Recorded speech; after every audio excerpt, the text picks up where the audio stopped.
Welcome to the WHHI News. I'm Allie McNair, and here's a look at your headlines. A suspect has been arrested in connection with a fatal hit-and-run accident that occurred on the island earlier this week. 61-year-old Sylvia Nylander of Hilton Head Island was arrested Thursday morning by the South Carolina Highway Patrol, and she's currently being held at the Beaufort County Detention Center. She's accused of killing Jason Flack, 45, of Bluffton, and subsequently fleeing the scene early Monday morning as he was crossing Gumtree Road. Jason Flack was pronounced dead at the scene.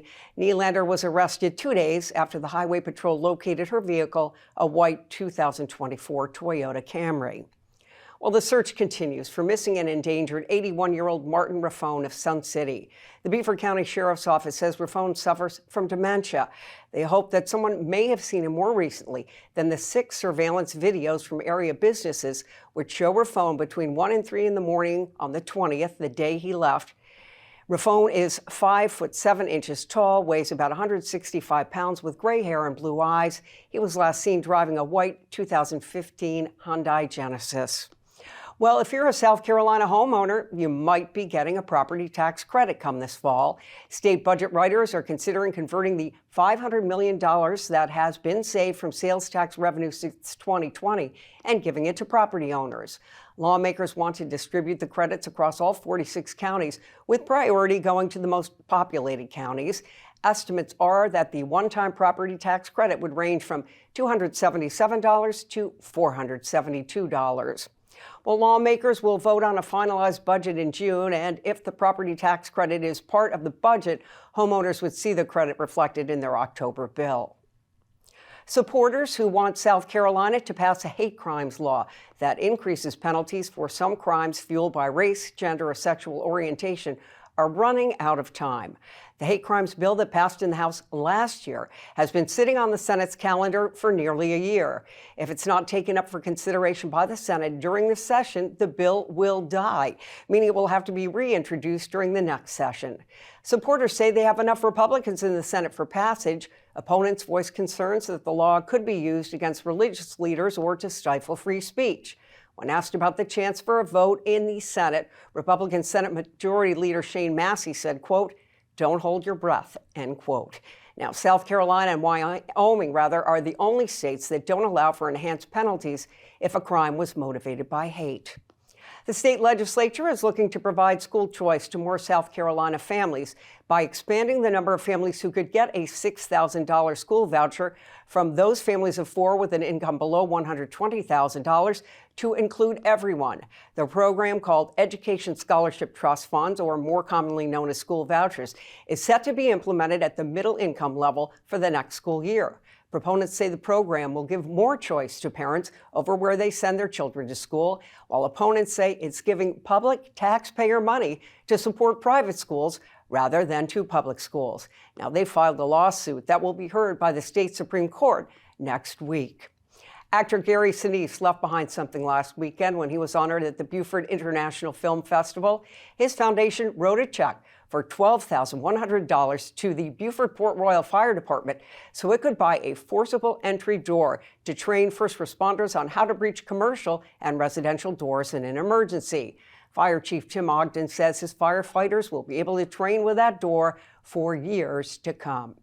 Now, for more information on these stories and more, visit the news sources on your screen, and be sure to check us out on Facebook, X, and Instagram. If you have a story idea, email us at news@WHHI-TV.com. And now with sports, Justin Jarrett. Hey, it's time for Last Night in the Lowco on WHHI, powered by LowcoSports.com. The Fox is back in the den at Bluffton High School, and the Bobcat boys soccer team began its second era under Coach Josh Fox with an impressive showing Wednesday with a 5-0 result against visiting Beaufort High. Team Lowco's Wes Kerr captured the highlights as sophomore Michael Chirinos scored a brace, and Michael Boyle, Dorian Fuñez, and Josue Sanchez each added a goal for the Bobcats in a dominant effort against the defending Class 3A lower state champs. The Warrior Invitational also got underway at Whale Branch and Battery Creek, where the Bridges Prep girls topped the Dolphins 3-1. Groves down the Whale Branch girls 5-3. Battery Creek's boys knocked off Whale Branch 5-1, and Bridges Prep's boys played Groves to a 1-1 draw. Elsewhere on the soccer pitch, Hampton County's girls notched a 2-1 overtime win over Colleton County, while the Cougars blanked the Canes 4-0 in the boys' game. And the Patrick Henry boys opened their season with a 2-0 win over Branchville. The Hilton Head Christian Academy golf team began its state title defense in style, shooting 2 under par 142 over 9 holes to edge Heritage Academy by 5 shots in a 9-team meet at Hilton Head Lakes, with Sage Bradshaw firing a 4 under 32 to lead the way and claim medalist honors. HHCA also launched a new era last night with the boys lacrosse program making its debut, albeit in a 12-4 loss at Porter Gout. Got to start somewhere. And the USCB Sand Sharks took a pair of losses at Columbus State last night as they wind down their inaugural basketball season. One more Saturday at Augusta. We have another busy slate of spring sports on tap tonight, so tune in to the Lowco Media Network at 10 p.m. for the Lowco Sports Lowdown to get up to speed. For Lowco Sports and WHHI, I'm Justin Jarrett. Until next time, go Lowco. Great, Justin. And now with our weather, here's Maria Soden. Thanks, Allie. Yep, so taking a look ahead, we are going to see quite a bit of rain this weekend, but we also are seeing higher temperatures. So taking a look at Friday, it's going to be scattered showers throughout the day and going into the evening. Hilton Head's going to have a high 63, a low of 51. Bluffton's going to have a high 63, a low of 48. And Beaufort's going to have a high 63 and a low of 48. The sunrise for Friday is going to be at 6:49 and sunset's going to be at 6:21. Looking at the beach tides, low tide's going to be at 7:59 a.m. and high tide is going to be at 12:54 p.m. Taking a look into the rest of the week and a little bit into next week, Saturday it's going to be cloudy with scattered showers throughout the day, and then we are going to see thunderstorms rolling in the evening. Highs are in the 60s and 70s, lows in the 50s.